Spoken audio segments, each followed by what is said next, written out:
বছরের চতুর্থ মাসে একটা বড় সুযোগ এসেছিল ভারতের প্রধানমন্ত্রী নরেন্দ্র মোদীর কাছে। ইন্দিরা গান্ধীর সঙ্গে নিজেকে এক আসনে বসানোর সুযোগ ছিল তার, কিন্তু তিনি তা করতে পারলেন না। 2025 সালটা কি তাহলে নরেন্দ্র মোদীর রাজনৈতিক জীবনের এমন একটা বছর যেটা ইতিহাসে লেখা থাকবে শুধু আত্মসম্মান বিসর্জন আর সারেন্ডারের একটি ধারাবাহিক প্রদর্শন হিসেবে? কোনো কূটনৈতিক সাফল্যের কথা কি সেখানে লেখা যাবে? 2025 সালে ভারতের প্রধানমন্ত্রীকে প্রমাণ করেছেন যে ব্যক্তিগত ইমেজ আর বিশ্বগুরুর ফেক তকমা বাঁচাতে গিয়ে তিনি দেশের মর্যাদাকে বারবার বাজি রেখেছেন।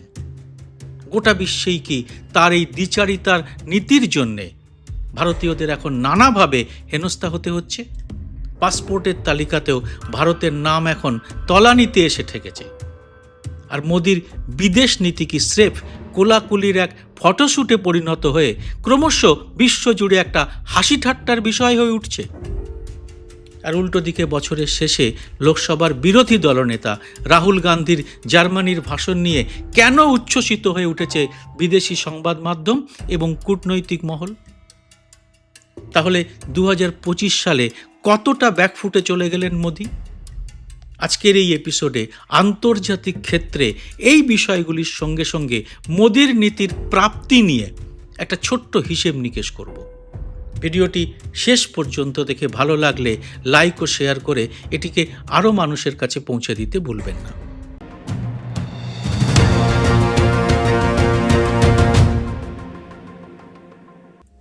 নমস্কার, সবাইকে স্বাগত। আমি সুব্রত বসু। মনে করুন 2024 শুরুতে ডোনাল্ড ট্রাম্প ক্ষমতায় ফিরলেন। মোদির অন্ধভক্তদের তখন সে কি উল্লাস! শুভেন্দু অধিকারী তো হোয়াইট হাউসে হিন্দু বন্ধু বসেছে বলে পোস্টই লিখে ফেললেন। মানে তিনি এসেই নাকি মুসলিমদের টাইট দিয়ে শুভেন্দুকে বাংলার অধীশ্বর বানিয়ে দেবেন। অন্ধভক্তরা এরকমই ভেবেছিল, কারণ তাদের এরকম ভাবানো হয়েছিল মোদির মাই ডিয়ার ফ্রেন্ড হচ্ছেন ট্রাম্প। আর তাই ট্রাম্পের জয়ের জন্যে গোবর ভক্তরা পুজো আচ্চা যাগযজ্ঞ সবই করেছিল। তাদের এই সব পুজো আচ্চার জোরেই তো ট্রাম্প আমেরিকার গতি পেলেন। কিন্তু তারপর কি দেখা গেল? কয়েকদিন গড়াতেই বোঝা গেল এই বন্ধুত্ব স্রেফ একতরফা প্রেম, যেখানে মোদি ফুল হাতে দাঁড়িয়ে আর ট্রাম্প হিসাবের খাতা খুলে বসে। শপথ গ্রহণ অনুষ্ঠানে ডাকাই হলো না মোদিকে। আর বছর শেষে দেখা যাচ্ছে ট্রাম্প যেখানেই যান মোদি সেখান থেকে পালিয়ে বাঁচেন। কিছুতেই তিনি মুখোমুখি হতে চাইছেন না তার মাই ডিয়ার ফ্রেন্ডের। তবে তাতে অবশ্য মোদির বিদেশ ভ্রমণের কোনো বিরতি আসেনি। 2025 সালের 12 মাসে 11টি ভ্রমণে তিনি এর মধ্যেই 23টি দেশ ঘুরে নিয়েছেন। বিদেশ সফরের এই তালিকায় আমেরিকা ছাড়া রয়েছে France, Mauritius, Thailand, Sri Lanka, Saudi Arab, Cyprus, Canada, Croatia, Ghana, Trinidad এবং Tobago, Argentina, Brazil, Namibia, UK, মালদ্বীপ, জাপান, চীন, ভুটান, দক্ষিণ আফ্রিকা, জর্ডান, ইথিওপিয়া ও ওমান। এই সব দেশেই তিনি প্রচুর কোলাকুলি করেছেন এবং হাত নেড়েছেন। প্রবাসী ভারতীয়রা ইভেন্ট ম্যানেজারদের করা অনুষ্ঠানে নেচে গিয়ে স্বাগত জানিয়েছেন তাকে। গদি মিডিয়া ভিডিওর আওয়াজ মিউট করে বিশ্ব নেতাদের সঙ্গে মোদির অন্তরঙ্গতার বিপুল প্রচার করেছে। অন্ধভক্তরা তা দেখে আহ্লাদে এবং ভক্তিতে গদগদ হয়েছে। কিন্তু মোদি যথারীতি কোনো প্রেস কনফারেন্স করে বা সংসদে এ থেকে আমাদের দেশের কি প্রাপ্তি তা নিয়ে একটি শব্দ খরচ করেননি। তবে এই বছরেই দেশের সবচেয়ে বিপদের সময় দেখা গেল ভারতের পাশে দাঁড়ানোর মতো বিশ্বে কোনো বন্ধুই নেই। বছরের শুরুটা অবশ্য হয়েছিল রীতিমতো লজ্জার ঘটনা দিয়ে। সবচেয়ে লজ্জার ঘটনাটি ছিল কোমরে শিকল বেঁধে হাতকড়া পরানো ভারতীয়দের আমেরিকার সেনা বিমানে দেশে ফেরত পাঠানো। ট্রাম্প নির্দয়ভাবে এই অপকর্মটি করলেন, একই সঙ্গে ফটো তুলে তা জানালেন গোটা বিশ্বকে। ছবিগুলো ছড়িয়ে পড়ল। ভারতের নাগরিক শিকলে বাঁধা, মাথা নিচু করে হাঁটছে। অন্য দেশের সরকার হলে কি প্রতিবাদ করতো না? নেপালের মতো ছোট দেশও নিজেদের নাগরিকদের এই হেনস্থা যাতে না হয় সেজন্য নিজেরা বিমান পাঠিয়ে তাদের আনিয়েছিল। অন্য কোনো দেশের মানুষকে এই অসম্মান করার সাহস দেখালেন না ট্রাম্প। শুধু ভারতের ক্ষেত্রেই এই কাজটা করা হলো। আর মোদি কি করলেন? তিনি মুখে কুলুপ আঁটলেন। ভারতের পক্ষ থেকেও এর কোনো প্রতিবাদ করা হলো না, বরং শাসক দলের পক্ষ থেকে এমন একটা কথা বলা শুরু হলো যে ট্রাম্প তো ঠিকই করেছেন। ভারতের মেরুদণ্ডহীন গদি মিডিয়া বলল এটাই তো নিয়ম, আর গোবর বুদ্ধির অন্ধভক্তরা বলল দেশদ্রোহীদের শাস্তি তো এমনই হওয়া উচিত। আর বিদেশমন্ত্রী জয়শঙ্কর সব সীমা ছাড়িয়ে সংসদে বলে দিলেন এরকম আগেও হয়েছে। যাহা অসত্য ভাষণ। আমরা কেউ এর আগে এরকম ঘটনা দেখেছি কি? বরং 2013 সালে মনমোহন সিংয়ের আমলে ভারতের রাষ্ট্রদূত দেবযানী খোবরাগড়কে হেনস্থা করার ফল কি হয়েছিল আশা করি সবার মনে আছে। মনমোহন সিংহ শুধু কড়া প্রতিক্রিয়া দিয়েই বসে থাকেননি, পাল্টা পদক্ষেপ হিসেবে আমেরিকার দূতাবাসের সুবিধাও কেটে দিয়েছিলেন। পরে আমেরিকার পররাষ্ট্রমন্ত্রী জন কেরি আমেরিকার সরকারের পক্ষ থেকে পুরো ঘটনার জন্য ক্ষমা চেয়ে বিষয়টি মিটিয়ে নিতে বাধ্য হন। এবার আপনারাই বলবেন 56 ইঞ্চি ছাতিটা তাহলে কার ছিল? তাহলে ভারতের বিদেশ নীতির গৌরবটা কোথায়? দেশের গৌরবের প্রশ্নই বলে নেওয়া যাক মোদির পরম মিত্র গৌতম আদানির বিরুদ্ধে আমেরিকায় ঘুষ এবং প্রতারণার মামলার কথা। বারবার ওই মামলায় আমেরিকার আদালত তাকে সমন পাঠালেও মোদি সরকারের আইন মন্ত্রক তা আদানির কাছে পৌঁছে দিতেই পারছে না। এরপরেও কি আর বিদেশে ভারতের আইন ব্যবস্থার গৌরবের কথা বলা যাবে? তবে গৌরব তো অনেক দূরের কথা, কুর্সিতে বসেই একের পর এক অসম্মানের তীর ছুঁড়তে শুরু করেছিলেন ট্রাম্প। পহেলগাম হামলার পরে অপারেশন সিঁদুর নিয়ে লাগাতার তিনি বলতে শুরু করলেন তিনি বাণিজ্যের হুমকি দিয়ে যুদ্ধ থামিয়েছেন। পরে বললেন বিমান ধ্বংসের কথা। পাকিস্তানের সেনার সর্বোচ্চ কর্তাকে হোয়াইট হাউসে আলাদা করে ডেকে সম্মান জানালেন ট্রাম্প।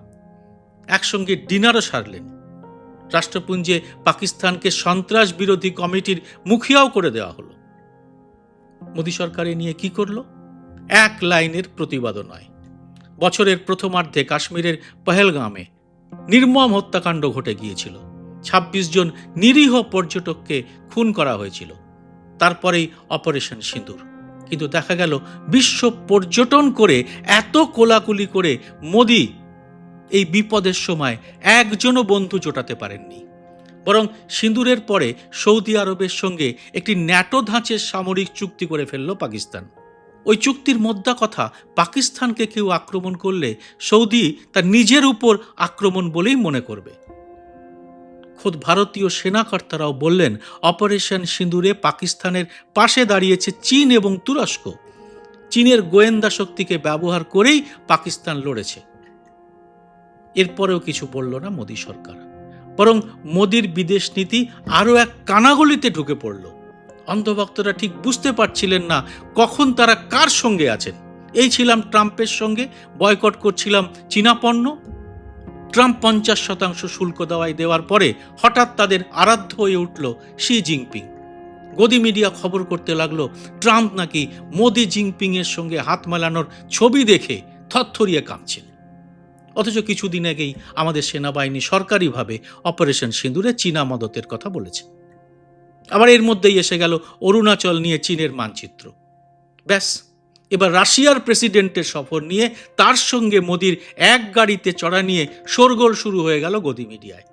পরে জানা গেল পুতিনও দিল্লি এসে শ্রমিক সংগ্রহের চুক্তি করে চলে গেছেন, আর ভারতের প্রাপ্তির ভাঁড়ারে মা ভবানী।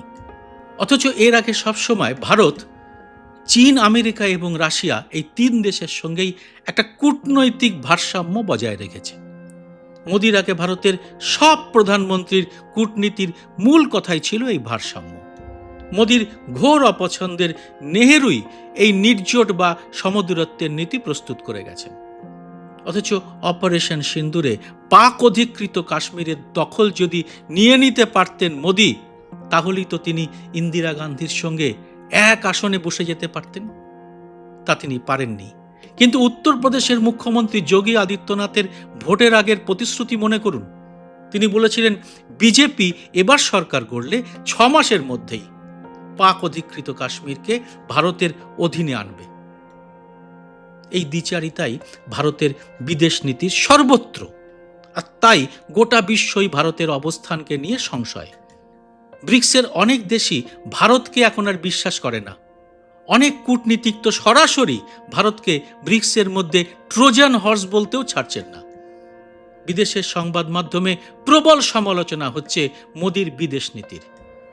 সম্প্রতি বড়দিনে গোবর বুদ্ধির মোদি সমর্থকরা বিজেপি শাসিত রাজ্যগুলিতে খ্রিস্টানদের উপর যে তাণ্ডব চালিয়েছে তার ভিডিও এখন পৌঁছে গেছে বিভিন্ন দেশে। মোদি এর কোনো প্রতিবাদ করেননি, কিন্তু নিজে চার্চে গিয়েছেন। বিদেশি সংবাদপত্রে তাই রীতিমতো মুণ্ডপাত করা হচ্ছে মোদির এই দ্বিচারিতার।